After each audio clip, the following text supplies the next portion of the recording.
Hi guys, welcome to I dream. నేను మీ చాణక్య. పుష్ప 2 మరి బాలీవుడ్ కూడా బెంబేలెత్తిపోతుంది. మరి ఇండియా మొత్తం చూపంతా కూడా కేవలం ఒక్క దాని మీద, టాలీవుడ్ మీద. మరి టాలీవుడ్ ఇండస్ట్రీ ఎంత ఎదిగిందా అనేది ఈ యొక్క సినిమా ద్వారా, ఈ ట్రైలర్ లాంచ్ ఈవెంట్ ద్వారానే మనం ప్రత్యేకంగా చెప్పుకోవచ్చు. ఇంతటి రెస్పాన్స్ వస్తుందని ఎవ్వరూ ఊహించలేదు. మరి రెస్పాన్స్ ఎలా వచ్చింది, అసలు ఇది ఎంతవరకు తీసుకెళ్తుంది అనే దాని గురించి కూడా ఇప్పుడు మనతో పాటు మాట్లాడడానికి సీనియర్ జర్నలిస్ట్ మరియు సినీ క్రిటిక్ భరద్వాజ గారు ఇప్పుడు మనతో పాటు ఉన్నారు. మరి ఆయన్నే అడిగి బోల్డ్ అయిన విషయాలు కూడా తెలుసుకుందాం. హాయ్ సార్, నమస్తే. నమస్తే.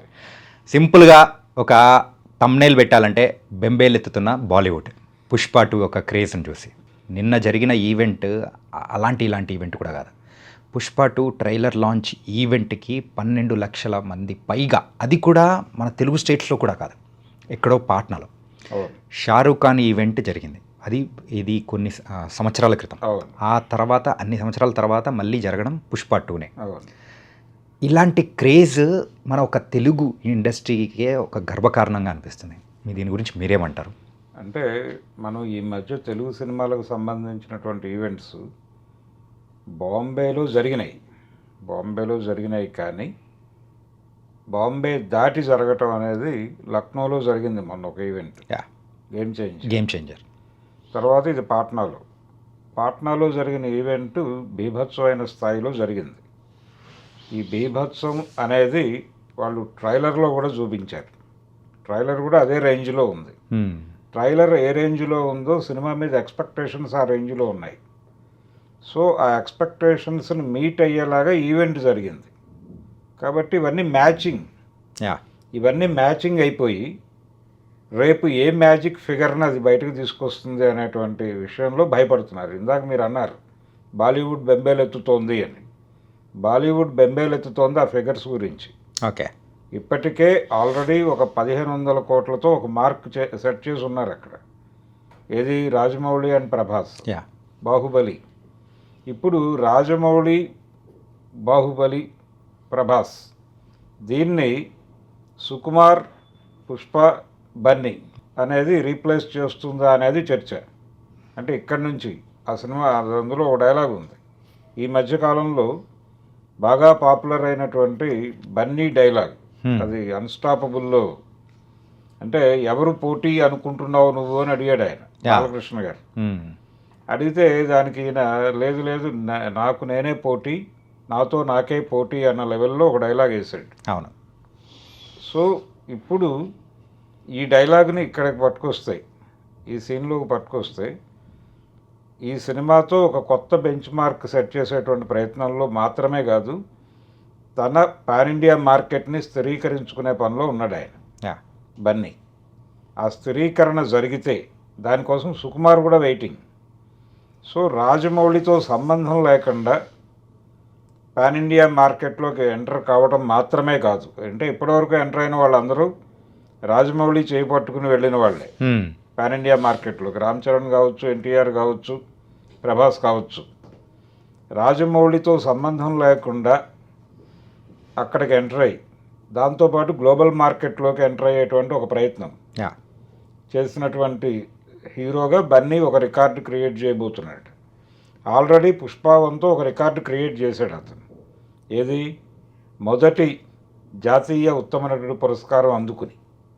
అయితే పుష్ప 1ని మించి ఉంది ఇది. ట్రైలర్ చూస్తే డెఫినెట్గా దానికంటే మించి ఉంది అని ఎందుకు చెప్తున్నానంటే, దానికి తెలుగు మార్కెట్లో డివైడ్ టాక్ వచ్చింది పుష్ప 1కి. అవును. అయితే హిందీ మార్కెట్లో అది గెయిన్ అయింది. హిందీ మార్కెట్లో గెయిన్ అవ్వటం అనేది దాని సక్సెస్. అలా పాన్ ఇండియా మార్కెట్లోకి మొదటి సినిమాతోనే ఒక అద్భుతమైన ఎంట్రీ సాధించాడు అతను. ఎప్పుడైతే అది హిందీలో రిసెప్షన్ బాగుందో తెలుగులో మార్కెట్ సెట్ అయింది పుష్ప 1కి. ఆ డివైడ్ టాక్ పక్కకి వెళ్ళిపోయింది. తర్వాత దానికి ఒక రకమైనటువంటి ఇంటర్నేషనల్ మార్కెట్ క్రియేట్ అయింది. మీరు చూస్తే అనేక దేశాల నుంచి ఆ పాటకి డ్యాన్స్ చేస్తూ మూమెంట్స్ మనకి సోషల్ మీడియాలో వీడియోస్ రూపంలో అందరూ పెట్టారు, రీల్స్ చేశారు, విపరీతంగా పోస్ట్ అయినాయి. దాన్ని బట్టి దాని రిసెప్షన్ ఏ లెవెల్లో ఉందో అర్థమైంది మనకి. ఇప్పుడు ఆ ప్లాట్ఫామ్ మీద 2 వస్తుంది.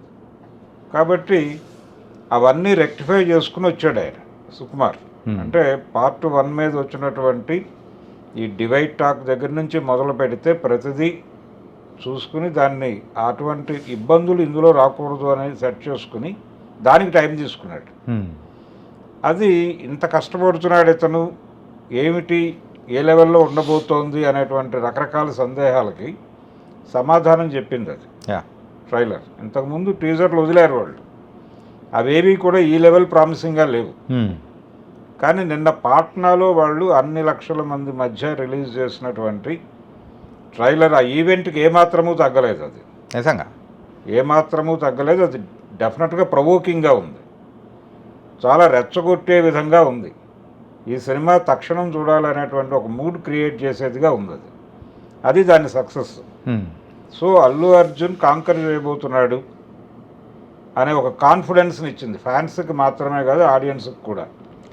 ఇది భయాన్ని రేగెత్తించింది. మీరు ఇందాక అన్నట్టుగా బాలీవుడ్లో ఇంకొక జంట వచ్చేస్తుంది, ఇంకో డైరెక్టర్ వచ్చేస్తున్నాడు, ఇంకో హీరో వచ్చేస్తున్నాడు, ఏంటి పరిస్థితి అని. కాబట్టి అదైతే సెట్ అయిపోయింది పుష్ప 2కి. ఇప్పుడు నేను ఒక విషయం అడుగుదాం అనుకున్నాను సార్. బాలీవుడ్ ఇలాంటి హై రేంజ్ మూవీస్ కానీ లేకపోతే ఇంత యాంటిసిపేటెడ్ అందరికీ నచ్చే ఒక యూనివర్సల్ కాన్సెప్ట్ని తీయలేకపోవడానికి గల రీజన్స్ ఏంటి?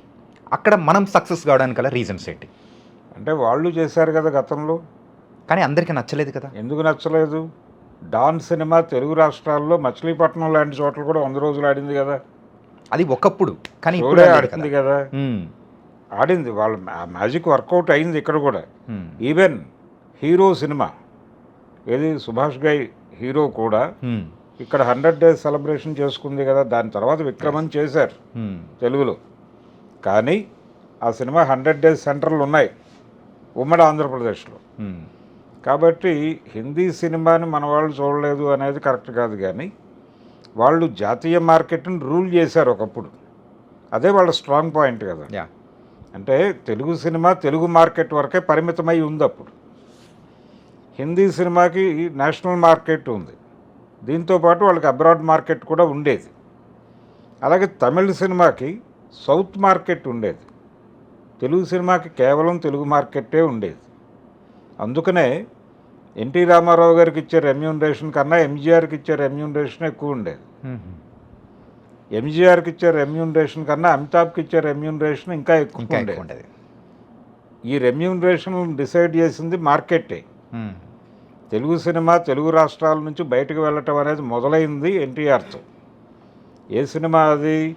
ఆయన చేసినటువంటి అంటే విశ్వేశ్వరరావు గారి బ్యానర్లో దేశోద్ధారకులు అనే సినిమా చేశాడు ఆయన. అది ఆయనకి మొదటి సోషల్ కలర్ సినిమా. ఎందుకు కలర్లో చేస్తున్నావు సినిమా, అనవసరంగా పెద్ద పెద్ద సెట్లు వేస్తున్నావు, బాంబే నుంచి టైలర్లను తీసుకొచ్చి బట్టలు కుట్టిస్తున్నావు, ఎందుకు వచ్చిన ఖర్చు, ఇదంతా రిటర్న్స్ రాదు నీకు అన్నాడు ఆయన. ఎన్టీఆర్ లేదు, నా వ్యూహం వేరే ఉంది, మీరు మాట్లాడకండి అన్నాడు ఆయన. అది కొంచెం లావిష్గా చేశారు ఆ సినిమాని. చేస్తే ఆయన టార్గెట్ ఏమిటి, తెలుగు వాళ్ళు ప్రపంచంలో ఎక్కడుంటే అక్కడ సినిమా వేయాలనుకున్నాడు, వేశాడు, హిట్ అయింది. జనరల్గా ఎన్టీఆర్ సినిమాకి వచ్చే రెవెన్యూ కంటే ఎక్కువ డబ్బులు కలెక్ట్ చేసింది అది. అట్లా అంటే క్వాలిటీ సినిమా తీయాలంటే బడ్జెట్ పెరగాలి, ఆ బడ్జెట్ రిటర్న్స్ రావాలంటే మార్కెట్ పెరగాలి. ఇది సూత్రం. ఈ సూత్రం మీదే రాజమౌళి గేమ్ మొదలుపెట్టాడు. మొదలుపెట్టి ముందు ఇండస్ట్రీలో తనకి కాన్ఫిడెన్స్ రావాలి, తన మీద కాన్ఫిడెన్స్ రావాలి ఇండస్ట్రీకి. అందుకని ఒక టెస్ట్ డ్రైవ్ చేశాడు ఆయన, అదే మగధీర. మగధీర సక్సెస్తో ఆయన ప్రూవ్ చేసుకున్నాడు, అంటే ఈ స్కేల్ సినిమా నేను చేయగలను అని. అక్కడి నుంచి దాన్ని పునాదిగా పెట్టుకుని బాహుబలికి వెళ్ళాడు ఆయన. బాహుబలి ఎందుకు వెళ్ళాడంటే మీరు ఇందాక అన్నారు యూనివర్సల్ సబ్జెక్ట్ అని. అందుకని మొత్తం ఆయన నేషనల్ మార్కెట్ని దృష్టిలో పెట్టుకుని ఒక జానపద కథతో వెళదాం అనుకున్నాడు. ఆ జానపద కథ వర్కౌట్ అయింది ఆయనకి. దానికి కూడా ఒక పాత తెలుగు సినిమా పునాది ఉంది బాహుబలికి కూడా. ఎన్టీఆర్ జయసింహ సినిమానే బాహుబలి. ఓకే. ఎన్టీ రామారావు గారు సొంత బ్యానర్లో వచ్చిన 3వ సినిమా జయసింహ. అదే కథని కొంచెం మార్పులు చేసి బాహుబలి అన్నారు, జనం చూశారు. అది పాన్ ఇండియా మార్కెట్ క్రియేట్ చేసింది. అయితే హిందీ మార్కెట్ని కాంకర్ చేసే కార్యక్రమం మన వాళ్ళు 50 నుంచి చేస్తూనే ఉన్నారు నిరంతరం. అంటే పాతాళ భైరవ్ సినిమా వెళ్ళింది అక్కడికి, బాగానే డబ్బులు చేసుకుంది, అయిపోయింది. తర్వాత భానుమతి ఇప్పుడు శత జయంతి సంవత్సరంలో ఉంది ఆవిడ. భానుమతి గారి శత జయంతి సంవత్సరంలో ఉన్నాం మనం ఇప్పుడు. ఆవిడ డైరెక్ట్ చేసినటువంటి సినిమా చండీరాణి 53లో వచ్చింది అది. అది ఎన్టీఆర్ హీరోనే. ఆ సినిమా హిందీలో చేశారు, తెలుగు తమిళ్ హిందీలో చేశారు. అది హిందీ మార్కెట్లోకి వెళ్ళింది సినిమా. ఇక్కడ ఘంటసాల గారు పాడారు, అక్కడ తలత్ మహమూద్ పాడారు, పాటలు హిట్టే. ఆ తర్వాత పాన్ ఇండియా లెవెల్లో సినిమాలు చేయటం అనేది ఎందువలనో తగ్గింది, పట్టించుకోలేదు. అయితే మన డైరెక్టర్లు వెళ్ళారు అక్కడ, ఇక్కడ నుంచి డైరెక్టర్లు వెళ్ళి తెలుగు సినిమా రీమేక్స్ చేసేవాళ్ళు అక్కడ. తాతినేని రామారావు గారు, కె బాపయ్య గారు, వీళ్ళకంటే ముందు తాతినేని ప్రకాశ్రావు గారు, వీళ్ళందరూ, ఎల్వి ప్రసాద్ గారు కూడా, అవును, వీళ్ళందరూ బాంబేలో రూల్ చేశారు ఒక రకంగా. అయితే వీళ్ళు రూల్ చేసింది తెలుగు రీమేకులతో. అలా కాకుండా ఒకే సబ్జెక్ట్తో టోటల్ మార్కెట్ని గ్రాప్ చేయటం అనే ప్రోగ్రాము కాన్షియస్గా మొదలు కాలేదు. కాబట్టి ఇప్పుడు మార్కెట్ అనేది అన్నిటికీ అవసరం అయిపోయింది. దీని ద్వారా హిందీ వాళ్ళు నేర్చుకున్నది ఏంటంటే, బాలీవుడ్ ఇండస్ట్రీ నేర్చుకున్న గుణపాఠం ఏమిటంటే, వీళ్ళు ఎలా కింద నుంచి పైకి వస్తున్నారో మనం కూడా అలా పైనుంచి కిందకి వెళ్ళాలి అనేది వాళ్ళకి అర్థమైంది. అంటే అందుకని అట్లీ డైరెక్టర్గా తీసుకున్నాడు ఆయన, షారుఖ్ ఖాన్. నయనతారను హీరోయిన్గా పెట్టుకున్నారు. ఇది జరుగుతోంది. నాగార్జునకి వాళ్ళు ప్లేస్ ఇస్తున్నారు. ఇంకొక తెలుగు హీరోని తన సినిమాలో అకామిడేట్ చేయడానికి ప్రయత్నాలు చేసుకుంటున్నారు, ఇక్కడ ఉన్న మార్కెట్ని అక్వైర్ చేసుకోవడానికని. అంతే. అంటే మార్కెట్కు ఉన్నటువంటి గోడలు బద్దలైపోయినాయి. ఓకే. ఇప్పుడు ఎవరైనా ఒక సినిమా ఇప్పుడు కృష్ణానగర్లో ఒక జూనియర్ ఆర్టిస్ట్ ఉంటాడు. అతను ఒక పాన్ ఇండియా సినిమాలో అనుకోకుండా బుక్ అయిపోయి తన పర్ఫార్మెన్స్తో అట్రాక్ట్ చేశాడు అనుకోండి ఆడియన్స్ని. అంటే ఒక రికగ్నైజేషన్ సంపాదించుకుంటే ఈ సినిమా గ్లోబల్ మార్కెట్లోకి వెళ్తే వెళ్ళదు అని లేదు, వెళ్ళొచ్చు, వెళ్ళే ఛాన్స్ ఉంది. నేను చెప్పేది జానపద కథలాగా అనిపించినప్పటికీ ఇది వరల్డ్ మార్కెట్లోకి ఎంటర్ అయిపోయి ఈ కృష్ణానగర్లో పడుకున్నటువంటి ఆర్టిస్టు ఒక హాలీవుడ్ డైరెక్టర్ కళ్ళల్లో పడవచ్చు, ఒక హాలీవుడ్ ప్రొడక్షన్ హౌస్ కళ్ళల్లో పడవచ్చు. అక్కడ కూడా అంటే ఈ కాస్టింగ్ డైరెక్టర్లు ఉంటారు కదా, వాళ్ళ కళ్ళల్లో పడవచ్చు. పడి ఇతనికి ఫోన్ రావచ్చు ఒక హాలీవుడ్ ప్రొడక్షన్ హౌస్ నుంచి. రాదని గ్యారంటీ లేదు. ప్రపంచం అలా మారింది. ఇప్పుడు గ్లోబల్ మార్కెట్లోకి ఎంటర్ అయింది తెలుగు సినిమా. కాబట్టి ఇక్కడ అడ్డుగోడలు లేవు, ఏ రకమైనటువంటి బ్యారియర్స్ లేవు, ఇప్పుడు అన్నీ బద్దలైపోయినాయి. సో ఎవరైనా అంటే సినిమా అనేది 3 భాగాలుగా మారిపోయింది, 3 డివిజన్స్లోకి వచ్చింది. 3 డివిజన్స్ ఏమిటంటే local market cinema, pan India cinema, global cinema, అంతే. ఇప్పుడు పుష్ప అనేది మనం గ్లోబల్ సినిమాగా చూడొచ్చా, లేకపోతే పాన్ ఇండియా సినిమాగా చూడొచ్చా? పాన్ ఇండియా సినిమాగా మొదలైంది. గ్లోబల్ మార్కెట్ని కాంకర్ చేయటం వాళ్ళ ప్రోగ్రాము. ఆ విషయం ఆ సినిమాలో డైలాగు పెట్టాడు, international. Pushpa not national, international అన్నాడు కదా. ఇంకొక డైలాగ్ ఉంది ఆ సినిమాలో, అంటే ఆ ట్రైలర్లో, పుష్ప పేరు చాలా చిన్నగా ఉంది కానీ మోత చాలా పెద్దగా ఉంది అంటాడు. అది హిందీలో చెప్తారు. అదే హిందీలో చెప్పాడు.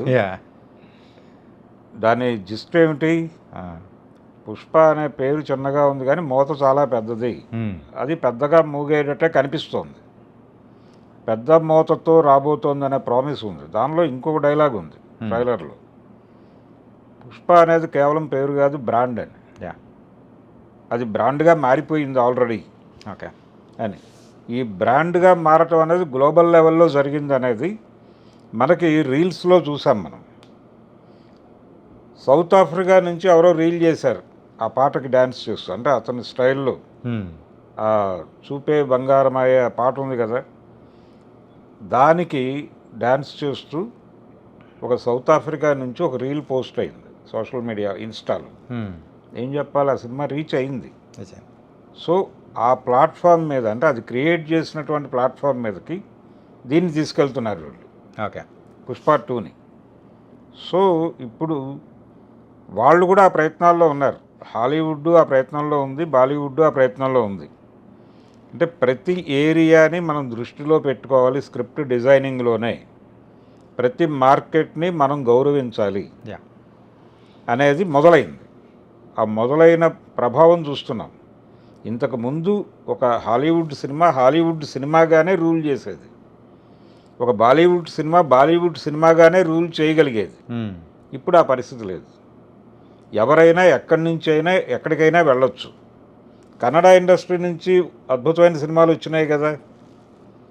ఇప్పుడు కేజీఎఫ్, సలార్ ఇవన్నీ అట్నుంచి వచ్చినవే కదా. యా ప్రశాంత్ నీల్ అక్కడి నుంచి మొదలైన వాడే కదా. ఈవెన్ కాంతారా కూడా కొన్ని ప్రకంపనలు క్రియేట్ చేయగలిగింది కదా. సో ఎవరైనా ఏదైనా చేయవచ్చు. ఆ కండిషన్ ఉంది ఇప్పుడు. ఇప్పుడు పుష్ప 2 మూవీ హిందీ డిస్ట్రిబ్యూటర్ అనిల్ తడాని అవును. ఆయనే నిన్న ఈవెంట్లో అన్నారనమాట. ఏంటంటే ఇలాంటి జనసునామీ కానీ ఇలాంటి రెస్పాన్స్ అది మెయిన్గా పాట్నా నుంచి వస్తుందని ఎవరు ఎక్స్పెక్ట్ చేయలేదు. అవును. నేను స్టార్టింగ్లో మీకు ఇంట్రడక్షన్లో కూడా అన్నాను, బెంబేలెత్తుతున్న బాలీవుడ్ ఈ టైప్ ఆఫ్ అని. ఏంటంటే ఆయన ఎన్నో మూవీస్కి డిస్ట్రిబ్యూటర్గా కానీ నిర్మాతగా కానీ చేశారు. అవును. కానీ ఆయనే ఇలాంటి మాట అనడం అనేది కూడా నిజంగా ఒక షాకింగ్లా అనిపించింది. అంటే ఇంకొక మాట దొరికింది అక్కడ. బిగ్గెస్ట్ ఫిలిం అనే మాట కూడా దొరికింది ఆ వేదిక మీద. సో దాన్ని కూడా కన్సిడరేషన్లోకి తీసుకోవాలి. ఓకే. తీసుకుంటే పుష్ప ఏం చేయబోతోంది అనేది ఒక విజన్ వచ్చేసింది అందరికీ. ఒక రకంగా నిన్న వేదిక మీద మాట్లాడిన ప్రతి ఒక్కరూ ఒక పూనకంతో మాట్లాడినట్టుగా మాట్లాడారు. అంటే ఎవరూ తగ్గలేదు, రెచ్చిపోయారు. రెచ్చగొట్టే విధంగా ఉంది అది కంటెంట్ రెచ్చగొట్టే విధంగా ఉండటంతో పాటు ఆ క్రౌడ్ రెచ్చగొట్టింది. ఆ వచ్చిన క్రౌడ్ విపరీతమైన ఎనర్జీని ఇచ్చింది స్టేజ్కి. ఆ ఎనర్జీ కనిపించింది. ఈవెంట్ ప్రారంభం నుంచి చివరి వరకు ఒక కరెంట్ పాస్ అయింది. ఆడియన్స్ నుంచి స్టేజ్కి పాస్ అయింది, స్టేజ్ నుంచి ఆడియన్స్కి పాస్ అయింది. మొత్తం సెల్ ఫోన్స్లో లైట్లు ఆన్ చేసి పెట్టారు వెనకాల, ఫ్లాష్ లైట్స్. అది బీభత్సం కదా. అలాంటి బీభత్సాలు చాలా కనిపించినాయి నన్ను. ఇది రేపు బాక్స్ ఆఫీస్ దగ్గర ఎలాంటి ఫిగర్ రిజిస్టర్ చేస్తుంది అనేటువంటి ఒక గొడవ నడుస్తోంది ఇప్పుడు. అంటే దాదాపు వాళ్ళు ప్రమోషనల్ యాక్టివిటీస్కి 150 crores పైన కేటాయించారు అనే మాట ఒకటి ఇప్పుడు చక్కర్లు కొడుతోంది. అది నిజమా కాదా అనేది అధికారిక సమాచారం కాదు, కానీ ఆ లెవెల్లో ప్రమోషనల్ యాక్టివిటీస్ జరుగుతున్నాయి పుష్ప 2కి అనేది అయితే నిన్న అర్థమైపోయింది. ఇప్పుడు వాళ్ళు కూడా అన్నారనమాట, ఏంటంటే ఈ ప్రమోషనల్ యాక్టివిటీస్ కేవలం ఒక రాష్ట్రానికో కేవలం ఒక ప్రాంతానికో సంబంధించింది కాదు. ఇప్పుడు పాట్నా అయిపోయింది, తర్వాత కోల్కతా తర్వాత బెంగళూరు, మెడ్రాస్, ముంబై, తర్వాత లాస్ట్లో మన హైదరాబాద్. అవును. ఇన్ని చోట్ల అంటే స్టార్టింగ్ ఫస్ట్ డే దద్దరిల్లిపోయేటట్టుంటే ఇంకా రాబోయే ఈవెంట్స్ ఆ ప్లేసెస్లో రెస్పాన్స్ ఇంతకు మించి కౌంటర్ వైబ్రేషన్స్ వ్యాపిస్తాయి కదా. ఇది ఈ లెవెల్లో చూస్తున్నాం మనం. తెలుగు సినిమా ప్రమోషను ఇంకో స్టేట్లో జరగటము, ఈ లెవెల్లో జరగటం గురించి ఇప్పుడు మాట్లాడుకుంటున్నాం. ఒక 4 రోజుల తర్వాత, అంటే అతి సమీపంలోనే ఇంకొక చర్చ జరుగుతుంది. ఏంటది సార్? ఏంటంటే ఒక తెలుగు సినిమా ఈవెంట్ సిడ్నీలో జరగచ్చు, న్యూయార్క్లో జరగచ్చు, ప్యారిస్లో జరగడానికి స్కోప్ ఉంది. ఎందుకంటే గ్లోబల్ మార్కెట్ని ఓపెన్ చేయబోతున్నారు వీళ్ళు, గ్లోబల్ మార్కెట్ని టార్గెట్ చేయబోతున్నారు. ఓకే. కాబట్టి అంటే మహేష్ బాబు సినిమా టార్గెట్ అదే కదా. ఆయన 1200 కోట్లు పెడతానంటున్నాడు గ్లోబల్ మార్కెట్ కోసమే. 1000 కోట్లు 1200 కోట్లు అంటున్నాడు. ఆ తర్వాత హాలీవుడ్ ఎంట్రీ. ముందు తనకంటూ ఒక మార్కెట్ని క్రియేట్ చేసుకున్న తర్వాత ఆ మార్కెట్ని చూపించి ఆయన హాలీవుడ్ సినిమా చేస్తాడు రాజమౌళి. అది ప్రోగ్రామ్. ఓకే. సో ఆ ప్రోగ్రాంలో భాగంగా 1000 కోట్లు 1200 కోట్లు, అది కూడా అధికారిక సమాచారం కాదు, స్పెక్యులేషన్ అయి, కానీ అది రోల్ అవుతోంది, సర్క్యులేట్ అవుతోంది. సో రేపు పొద్దున దాని తాలూకా ఈవెంట్స్, లేకపోతే ఈ పుష్ప టీమ్ ఇది నెక్స్ట్ స్టెప్ అక్కడే అంటున్నారు. గ్లోబల్ మార్కెటే మా టార్గెట్ అనే విషయం చెప్పాడు ఆయన. కాబట్టి తెలుగు సినిమా ఈవెంట్స్ న్యూయార్క్లో జరగచ్చు, ఫస్ట్ ఈవెంట్ అక్కడే జరగచ్చు, లేకపోతే మరొక చోట న్యూ జెర్సీలో జరగచ్చు, సిడ్నీలో జరగచ్చు, ఎక్కడైనా జరగచ్చు. కాబట్టి దానికి ప్రిపేర్ అవ్వాలి. Yeah. దానికి ప్రిపేర్ అయ్యి దాని గురించి మాట్లాడుకునే ఒక సందర్భం అతి త్వరలోనే రాబోతోంది అనేది. అంటే మొన్న తెలుగు మీడియాని తీసుకెళ్లారు, లక్నో తీసుకెళ్లారు, పాట్నా తీసుకెళ్లారు, రేపు విమానాల్లో అక్కడికి కూడా తీసుకెళ్లాల్సిన పరిస్థితి వస్తుంది. సో తెలుగు సినిమా ఎదుగుదల అనేది ఆ లెవెల్కి వెళ్తుంది. రెమ్యూనరేషన్లు కూడా పెరుగుతున్నాయి కదా. అవును. ఇప్పుడు ఈ సినిమాకి సంబంధించిన రెమ్యూనరేషన్స్ గురించి ఒక చర్చ జరుగుతోంది బయట. ఓకే. ఏది పుష్ప 2కి సంబంధించి అల్లు అర్జున్కి 300 కోట్లు ఇచ్చారు అని చెప్పి ఒక రూమర్ నడుస్తోంది. అవును, కొన్ని వెబ్సైట్స్లలో కూడా మనం బాగా చూస్తున్నాం. అది వాస్తవం అయి ఉండొచ్చు, కాకపోవచ్చు, అది వేరే గొడవ. కానీ ఆ లెవెల్ స్పెక్యులేషన్కి స్కోప్ ఇచ్చింది ఇది నిన్న జరిగిన ఈవెంటు. అలాగే ఆ సినిమా ట్రైలర్ చూపించినటువంటి స్కేలు, అవి రెండు ఈ స్పెక్యులేషన్కి అవకాశం కల్పించినాయి. కాబట్టి ఈ రెమ్యూనరేషన్లు ఈ రేంజ్ నుంచి ఇంకే రేంజ్కి వెళ్తాయి. ఇది వాస్తవం కూడా కావచ్చు. అంటే తెలుగు సినిమా రెమ్యూనరేషన్లు ఏ లెవెల్లో ఉండేవి ఒకప్పుడు పెద్ద హీరో, తెలుగులో నెంబర్ 1 పొజిషన్లో ఉన్న హీరో తీసుకున్న రెమ్యూనరేషన్తో పోలిస్తే ఇదేమిటి, ఈ మార్క్ ఏమిటి అనేది భయపెట్టే వ్యవహారం కదా. ఉదాహరణకు సీనియర్ ఎన్టీఆర్నే తీసుకుంటే ఆయన అఫీషియల్గా చివరి సినిమా నా దేశం అనుకుంటే ఆ తర్వాత కూడా ఒక 7-8 సినిమాలు చేశాడు ఆయన. కానీ రాజకీయాల్లోకి వెళ్ళటానికి ముందు ఆయన చేసిన సినిమా నా దేశం. ఆ సినిమాకి ఆయన తీసుకుంది అంతా కలిపి 25 lakhs. ఇప్పుడు రెమ్యూనరేషన్ 300 కోట్లు. అంటే 300 కోట్లు ఎక్కడ, 25 లక్షలు ఎక్కడ, ఎక్కడికి వెళ్ళిపోయింది తెలుగు సినిమా? 100 కోట్లు వసూలు చేస్తే చాలు అనుకున్నటువంటి తెలుగు సినిమా ఈ మధ్య 100 కోట్లు కలెక్ట్ చేయడమే చాలా గొప్ప విషయంగా మాట్లాడుకున్నాం కదా. ఏది ఖైదీ నెంబర్ 150 టైంలో కూడా 100 కోట్ల వసూళ్ళని రీచ్ అయితే చాలు తెలుగు సినిమా అనుకున్నది. ఈ రోజున హీరో రెమ్యూనరేషన్ 100 కోట్లు దాటి ఉంది తెలుగు సినిమాకి. సో తెలుగు సినిమా రేంజ్ మారిపోయింది. So Telugu cinema local cinema, pan India cinema, global సినిమాగా డివైడ్ అయిపోతుంది. ఇప్పుడు గ్లోబల్ సినిమాని పుష్ప మూవీకి చెప్పుకోవడానికి ఒక బలమైన రీజన్ అనేది కూడా ఉంది. ఏంటంటే టోటల్ 11,500 థియేటర్స్లో రిలీజ్ చేస్తున్నారు. కేవలం ఇండియాలోనే 6,500 అయితే గ్లోబల్గా ఓవర్సీస్లో 5,000. అంటే నేషనల్లో ఉన్న థియేటర్స్కి అండ్ ఓవర్సీస్లో ఉన్న థియేటర్స్కి పెద్ద వ్యత్యాసం ఏం లేదు. సరసమానం అయిపోతుంది. అంటే ఈ వ్యత్యాసం లేకుండా ఉండటానికి రీజన్ ఏంటంటే మీరు ఇక్కడ ఎలాగైతే అన్ని లాంగ్వేజెస్ కవర్ చేస్తున్నారు, దీని తాలూకా రిఫ్లెక్షన్ అక్కడ ఉంది. ఓకే. దీంతో పాటు ఇంగ్లీష్ వెర్షన్ రిలీజ్ చేస్తే పరిస్థితి ఏమిటి అనేది అప్పుడు హాలీవుడ్ కూడా భయపడుతుందా? అదే కదా పరిస్థితి. ఓకే. అంటే గతంలో ఒక ప్రయోగం జరిగింది తెలుగు నుంచి. మౌస్గాడ్ సినిమాని ట్రెజర్ హంట్ అనే పేరుతో ఇంగ్లీష్లోకి డబ్ చేసి కొంత మార్కెట్ చేశారు వాళ్ళు. ఓకే. ఆ రోజుల్లో అంటే ఇక్కడ ఒక హిందూలో పనిచేసేటువంటి జర్నలిస్ట్ రాండార్ గైతో రాయించారు డైలాగ్స్. ఓకే. రాయించిన దాన్ని హాలీవుడ్కి పంపించి అక్కడ ఒక స్క్రిప్ట్ రైటర్తో కరెక్షన్ చేయించుకుని దాన్ని డబ్ చేసి వీళ్ళు రిలీజ్ చేశారు. అది కొన్ని దేశాల్లో మంచి రిసెప్షన్ని సంపాదించుకోగలిగింది. ఓకే. సో అలాంటి ప్రయోగం మొదలైపోతాయి. అది చేయటమే వీళ్ళ టార్గెట్. ఓకే. గ్లోబల్ మార్కెట్ని టార్గెట్ చేయటం అంటే ఇదే. అంటే ప్రపంచ భాషల్లోకి, స్పానిష్లోకి, ఫ్రెంచ్లోకి తోసేస్తే ఏంటి పరిస్థితి సినిమా? సో వాళ్ళని అట్రాక్ట్ చేసే ఎలిమెంట్స్ కూడా తెలుగు సినిమాల్లోకి వచ్చేస్తాయి. వాళ్ళు ఎలాగైతే వాళ్ళ సినిమాల్లో తెలుగు ఆడియన్స్ కోసం ఏదో ఒక ఎలిమెంట్ పెట్టాల్సిన పరిస్థితి ఏర్పడుతుందో అలాగే వీళ్ళు కూడా వాళ్ళని అకామిడేట్ చేసేటువంటి పరిస్థితి ఏర్పడింది. ఇదే గ్లోబలైజ్ అవ్వటం అంటే. ఓకే. సో గ్లోబల్ ఎకానమీలో ఉన్నాం మనం ఆల్రెడీ. మన దేశం 90లోనే గ్లోబల్ ఎకానమీలోకి ఎంటర్ అయిపోయింది, గ్లోబలైజేషన్లోకి. మార్కెట్ ఎకానమీలో ఉన్నాం మనం. సో ఇప్పుడు సినిమా గ్లోబలైజ్ అయింది. టోటల్ బిజినెస్ అనేది కూడా చూస్తే థియేటర్కల్గా 1,085 crores వరకు జరిగింది అని అంటున్నారు. అవును. ఓన్లీ థియేటికల్ రైట్స్ మాత్రమే. Only theatrical rights 1,085. అవును. ఇది నార్మల్ది కూడా కాదు. ఏంటంటే ఈ లెక్కను చూసుకుంటే ఒక హిట్ టాక్ అని పడిందంటే బొమ్మ 1,500+. 1,500+ వాళ్ళ టార్గెట్.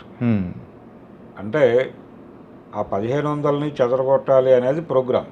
ఇది బాహుబలి రికార్డు 2 రికార్డుని చేజ్ చేయాలి అనేది. యా అది అయిపోతుంది అనేటువంటి, అంటే చాలా కాన్ఫిడెన్స్ ఇచ్చింది నిన్నటి ఈవెంట్ మాత్రమే కాదు, ఆ ట్రైలర్ కూడా ఎంత ట్రైలర్ కాన్ఫిడెంట్ కూడా. ఉందంటే ప్రతి ఒక్క ఫ్రేమ్ కూడా అంటే అల్లు అర్జున్ గారి ఆరా కానీ సో చూపించే ప్రతి ఫ్రేమ్లో ఆ గ్రాండియర్ అవును ఇలా చెప్పుకుంటూ పోతే చాలా ఎలిమెంట్స్ అనేది కూడా ఆ ట్రైలర్లో ఇంక్లూడ్ చేశారు. అవును, అంటే అది చాలా చాలా వెల్ డిజైన్డ్గా ఉంది. అది ఆ వెల్ డిజైనింగ్ అనేది మనకి కనిపిస్తోంది దాంట్లో.